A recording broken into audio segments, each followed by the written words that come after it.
the National News Studio, Sri Lanka.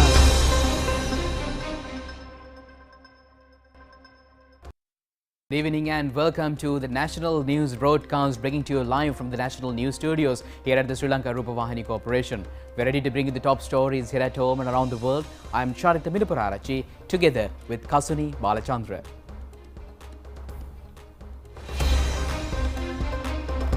Accusations levelled stating Mahiluk Pallama farm is a white elephant. Glyphosate ban lifted. The President says speedy solutions will be given to Mana Nadikuda fisheries issues. Aludgama and Benthota filled with foreign tourists. Former Minister Basil Rajapaksa returns to the country. Mahathir Mohamad defeated in the Malaysia general election. On to those and other stories in detail now, and starting off with the top local story. National Farmers Collective says that the Government Field Crops Research Development Institute at Anuradhapura, Mahiluk Pallama, including the agricultural complex, have become organizations that waste public funds. They labelled these accusations after inspecting the complex yesterday.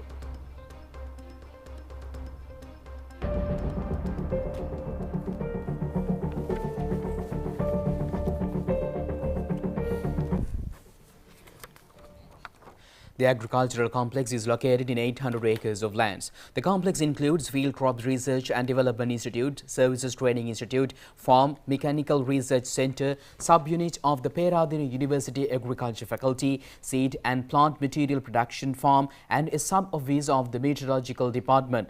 The National Farmers Collective charged that complex under the Ministry of Agriculture have been neglected.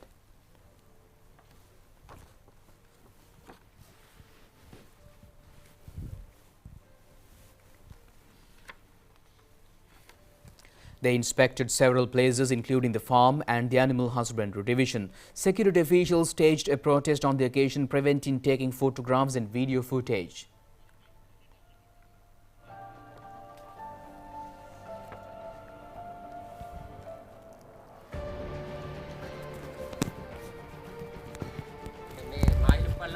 නිරීක්ෂණය කරනවා. අමාත්‍යාංශ ලේකම්තුමාට කිව්වා ඔබතුමා මෙතන farm manager වෙන්න පුළුවන්. නමුත් මේ ගොවිපළවල් අපි දැක්ක දැන් මේවා මුඩු බිම්. ඒ නිසා මේවා රටට ජනතාවට ආවරණය අනාවරණය කරන්න ඕනේ. මේවා මහජන මුදල්. ඒ නිසා ඒවා අනාවරණය වෙනවටද අපිට බලන්න එපා කියන්නේ. මේකේ පරිශ්‍රණය වෙනවා කියනවා අපි දන්නවනේ මහත්තයෝ. ඒකින්ද ඔබතුමා එක කතා කරලා වැඩක් නැහැ. අපි මේ වැඩේ නවත්තන්නෙත් නැහැ. ඒකින්ද අපි මේ වැඩේ කරනවා. බොහොම ස්තුතියි. Thereafter, officials of the National Farmers Collective were able to contact the farm manager over the telephone. He asked to get permission from the head of the organization and to visit the complex. They said that the fence around the farmland has been destroyed by the wild elephants. The video footage showed many varieties of trees and buildings that have not been renovated. Director of the Mahiluk Pallama Fields Crop Research and Development Institute, Nishanthi Gunawardana, said harvesting at the agricultural complex took place in September and they are preparing to commence cultivations of the Maha season by December. She said that there were 38 officials at the farm and it has been reduced to 10 officials now, and new officers have not been recruited for 10 years. She said sufficient allocations have not been provided to renovate buildings and renovations have been done according to the funds that have been given. She said that the research is being conducted on various crop varieties. Secretary to the Ministry of Agriculture, Gunadasa Samarasinghe, said that the group representing the National Farmers Collective had arrived yesterday without permission. He said legal actions will be taken in this regard.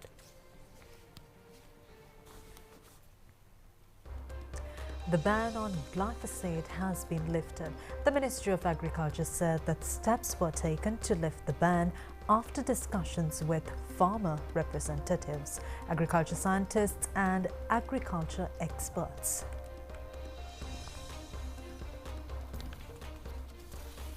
Glyphosate was banned for the first time in 2015. Thereafter, using glyphosate for tea and rubber plantations were banned in 2018. The farmers levelled accusations on reduced harvest as a result. However, certain individuals are selling substandard glyphosate at higher prices.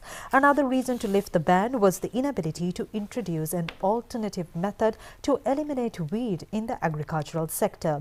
The Gazette notification to lift the ban on glyphosate has been sent to the government printer under the signature of Agriculture Minister Mahinda Amaraveera.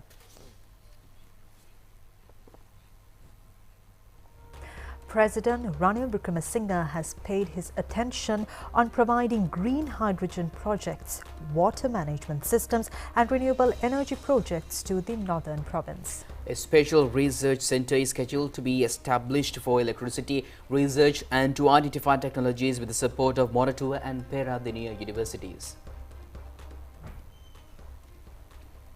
The President expressed these views during a discussion after inspecting Bana Thampapaveni electrical power plant. The President emphasized the importance of renewable energy projects and green hydrogen projects. Discussions took place on the seawater cleaning factory which is being built in the northern province. The President emphasized the need to project water resources and establishing forest cultivation projects again.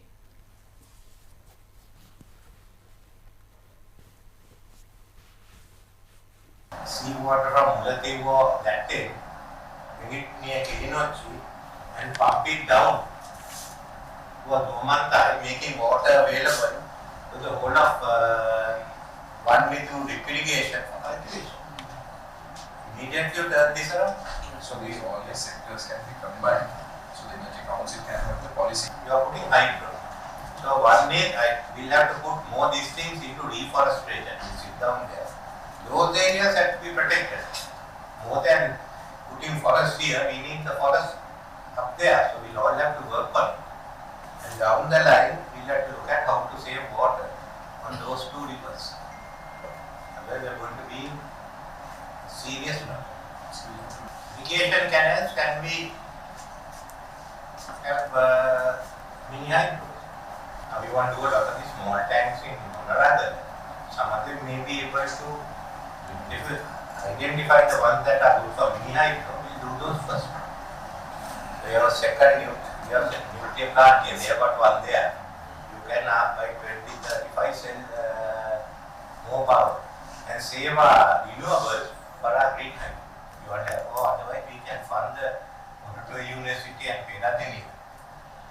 One or two universities to be the center for research on energy technology, different types that come, the renewables that are going to come and be developed, so we'll talk about and decide where it should be and we give funds let them do for us. President Ranil Wickremesinghe visited several places of the Banat district today. He looked into the renovations of the old Dutch fort. Thereafter, he visited Nautikuda fisheries village and engaged in a discussion with the villagers. The President assured to provide solutions to their problems.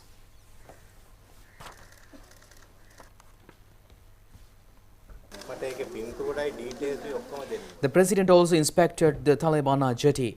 A discussion took place on the future use of jetty under the Mena Zone Development Plan. A group of people, including Ministers Douglas Deyawananda and Kanchana Wijesekara, were present on this occasion.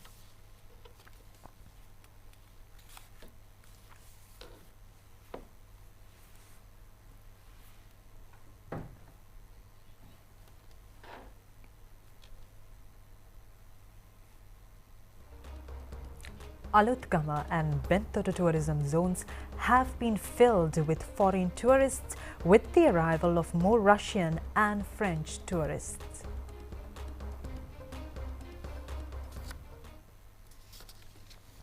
Tourist hotels, guest houses and holiday resorts in those areas have been filled with foreign tourists. Hotel managers in the area said that more tourists have arrived due to the continuation of government's tourist promotion programs. It is worth coming here for several reasons. The country is very interesting. I've come here 20 times up to now. My 8th time here, and I am very happy to be here each year, and I love it very much. And all the treatments and all the people working here are really nice. I can recommend everybody to come to Sri Lanka. Indika De Silva of Bentota Beruwala Hotel Association said that tourists are arriving after some time. He said that they expect the forthcoming season to be a good one. The government has taken steps to promote tourism industry-related aquatic sports. State Minister Ranjit Siambala Pittiya told media that it is appropriate to pay more attention in the budget to promote surfing and get its direct contribution to the tourism industry.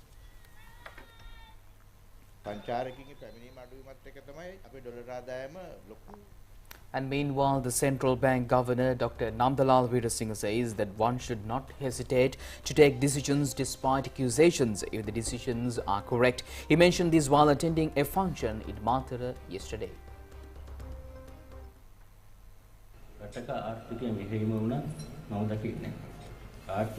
Dr. Namdalal Veerasinghe said that the country would not have been placed in the present situation if those who take decisions, those who formulate policies and suitably qualified persons were continuing in the relevant places for a long time. The developed countries have developed by taking correct decisions and given the suitable place for the suitable person. Difficult decisions have to be taken to overcome the economic crisis, which may not be popular decisions.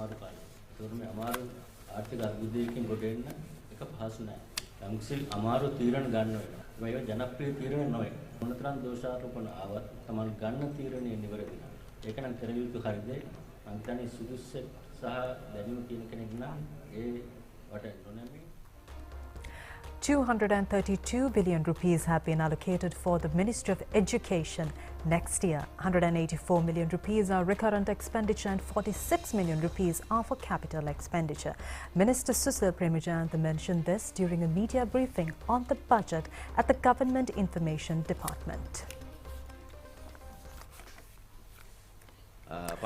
Minister Susil Premajayantha said that more than 1,200 school clusters will be established and a national level school will be added into each cluster. There will be one leading school among 6 to 10 small schools, even in remote areas. This is a method taken to minimize congestion for admissions at popular schools. It can also minimize the risk of closing small schools.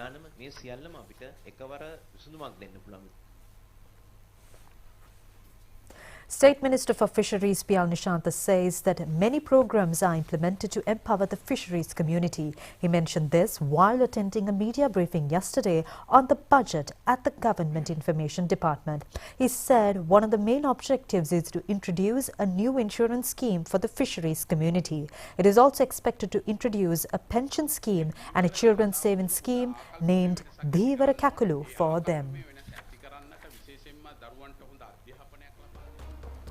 And meanwhile, former Finance Minister Basil Rajapaksa arrived in the country today after staying in the US for about 1.5 months. Former Minister Basil Rajapaksa left the US after protest against former President Gotabaya Rajapaksa. He arrived in the country this morning.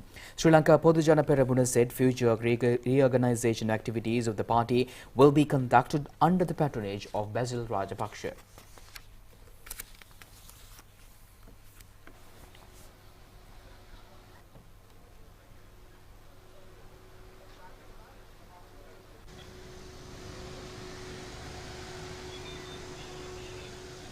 ශ්‍රී ලංකා පොඩ්ජන පෙරමුණේ ජාතික සංවිධායක වර හැටියට එතුමාට පැවරන කාර්යභාරය පක්ෂයේ ප්‍රවර්ධනය. Opposition leader Sajid Premadasa says that the groups who defrauded public funds will be punished under an administration by him. He said such a move cannot be expected from the present administration.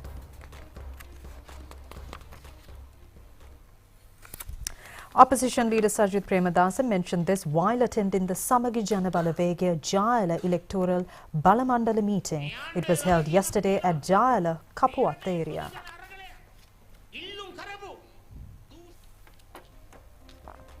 And meanwhile, the leader of the Jatika Janabalavegya, Anura Kumar Dissanayake, says a new government and a new constitution are needed to build the country. He said health and education should be made fundamental rights.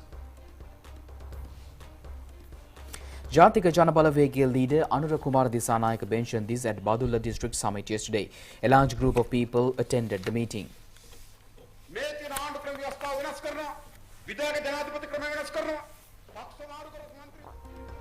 MP Vimal Veeravansha says that the government has not presented a proper program for the present crisis.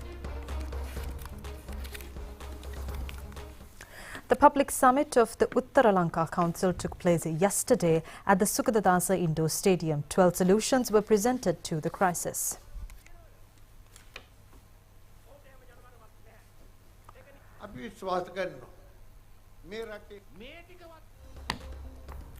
And meanwhile, 57,830 acres of paddy have been cultivated in the Vaunia district during the Maha season. Harvest of 81,946 metric tons is expected.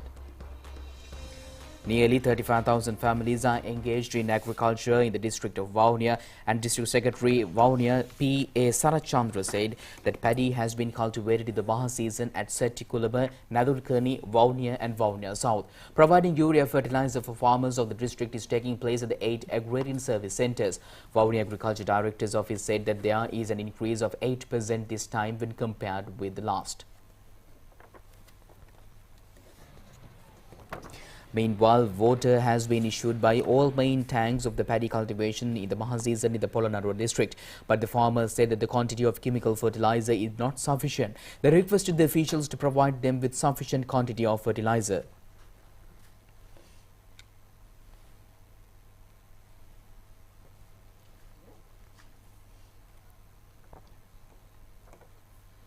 Farmers Federation, calling a media conference yesterday, said that there is a problem of the weight of fertilizer sacks given by the government. The opportunity has been given for the farmers who purchase urea fertilizer weigh their stocks at the agrarian centre itself. Instructions have been given to use the certified scales to weigh the sacks. The Agriculture Ministry said that the aim is to foil the attempt to disrupt government's fertilizer program. China has donated another stock of 1,000 metric tons of rice to Sri Lanka. The rice stock has been donated under the program to provide meals to school children.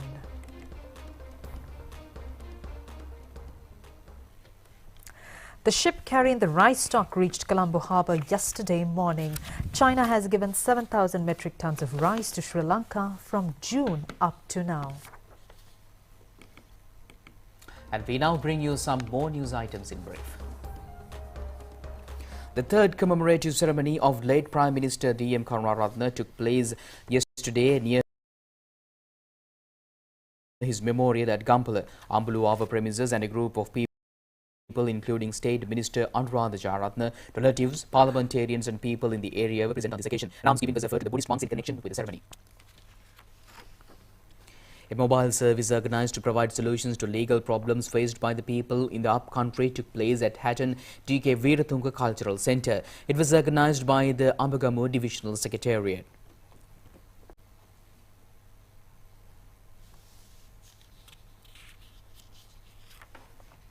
The honorary award Shatakabhimani was awarded yesterday to all Ceylon Buddhist Congress in recognition of their service to the Buddhist public and the society. It was given to mark the centenary year of the Congress. The ceremony took place at the All Ceylon Buddhist Congress 2013. 213 were presented with awards.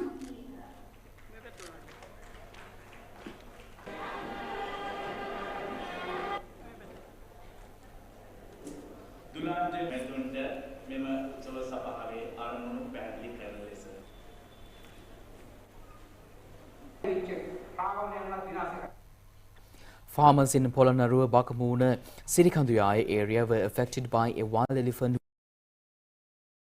who entered cultivation lands for some days.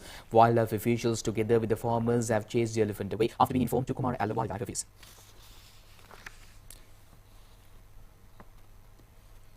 A program to plant saplings at Kadugannava Historic Mudagiri Temple premises took place yesterday under the guidance of Chief Prelate to the temple.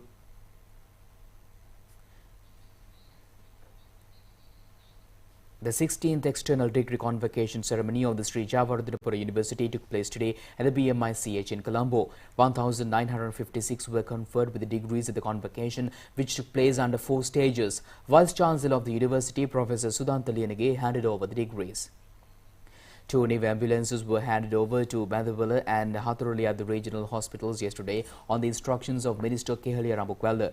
The ambulances, which have been received under the World Bank assistance, are equipped with modern facilities. A veteran actor and radio announcer Alfred Pereira has passed away at the age of 93 years. He was the creator of popular Vinod Samay program of the radio, and he was also into the first announcer. The funeral will be held at Dalugama Church Cemetery on Tuesday afternoon. The Met Department has warned that boats should not sail in deep and shallow seas off the Batticaloa coast from Kankasanture during the next 24 hours due to inclement weather. The Met Department said it is also not suitable to sail in the Bay of Bengal area.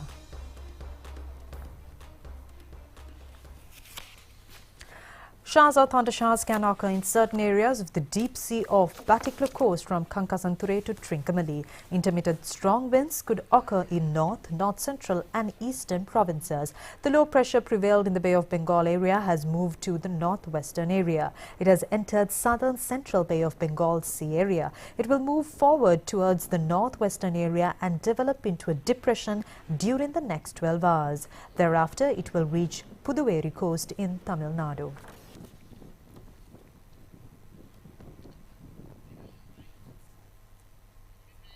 Foreign news after this break.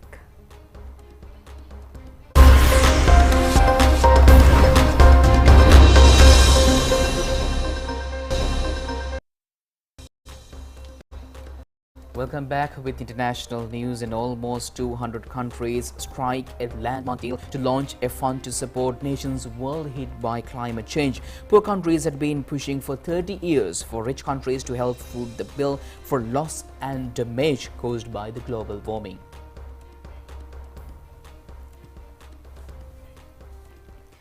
A new funding arrangement on loss and damage, a pooled fund for countries most affected by climate change, has been held as a historic moment. It can be seen as the most important climatic advance since the Paris Agreement at COP 2015. Following tense negotiations that ran through the night, the summit's Egyptian presidency released a draft text to the overall agreement early today and also called a plenary discussion session to push the document through as the final overreaching agreement for the UN summit. However, the deal was far from the perfect, with several key elements flawed or lacking. Several countries claimed the commitments on limiting temperatures to 1.5 Celsius represented no progress on the COP26 conference in Glasgow last year, and the language on phasing of fossil fuels was weak. The overreaching agreement from COP27 maintains the commitment to local limit global warming to 1.5 Celsius above pre-industrial levels. The United Nations indicated that breaching this threshold would expose millions of people to potentially devastating climatic impacts. But experts have pointed out that the current policies set the world on track for a rise about 2.7 Celsius.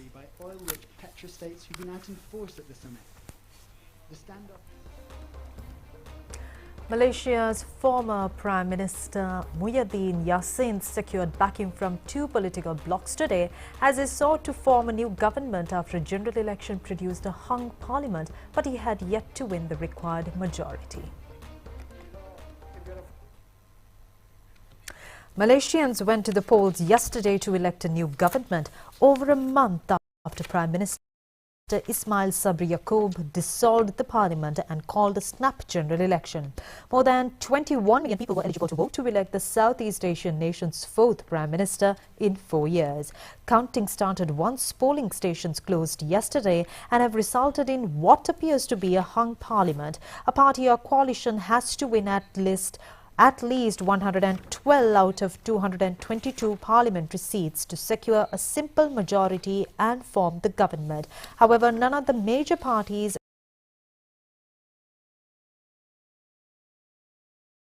achieved this, and they must now enter into coalition talks. Malaysia has been beset by political instability in recent years, with the country seeing 3 prime ministers since the last election in 2018. Political veteran and 2-time former Prime Minister Mahathir Mohamad led the Homeland Fighters Party, a Malay-based outfit. He contested the election to defend his parliamentary seat in the Lankavi resort island, but lost this in a shock defeat, his first in more than half a century. The 97-year-old politician twice held the office of Premier and was named a Guinness World Record holder for being the world's oldest current Prime Minister in 2018. The instability reflects a transformation in a country that has been one of the most stable for decades, in a region that has had its share of military coups, violent political upheavals and insurgencies. And Twitter's new owner Elon Musk has said Donald Trump's account has been reinstated after running a poll in which users narrowly backed the move. The people have spoken, tweeted Elon Musk, saying that 51.8% of more than 15 billion Twitter users voted for the ban to be lifted, but the former US president may not return. Earlier citing that he has no reason to return to the popular social media platform, his account was suspended in 2021 due to the risk of incitement of violence. Twitter's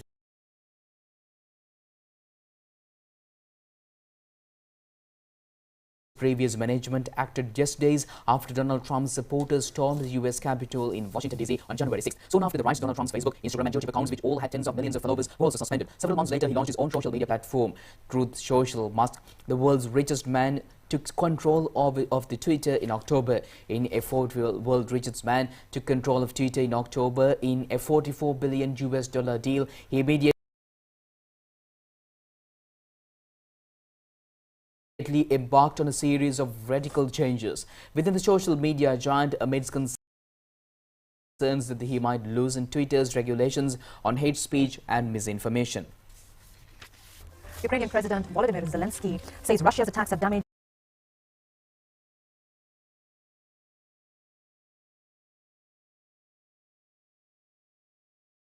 about half of Ukraine's energy infrastructure, including electricity and gas facilities.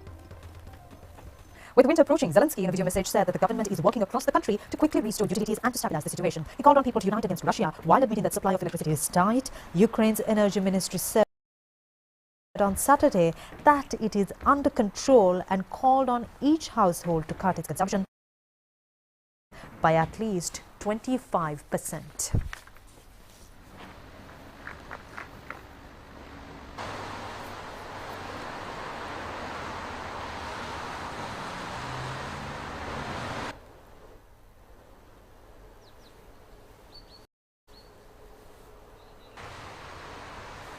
මෙහෙම දිනන්න මෙහෙම වන්න Prima කතුමි fun තමයි.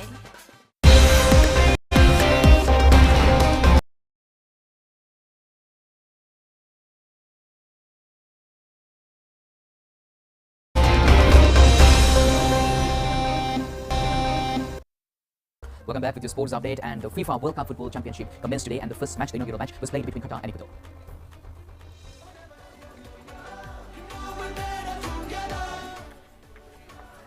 The last World Cup in 2018 was won by France. The first round matches will be played in 8 groups. Qatar, Ecuador, Netherlands and Senegal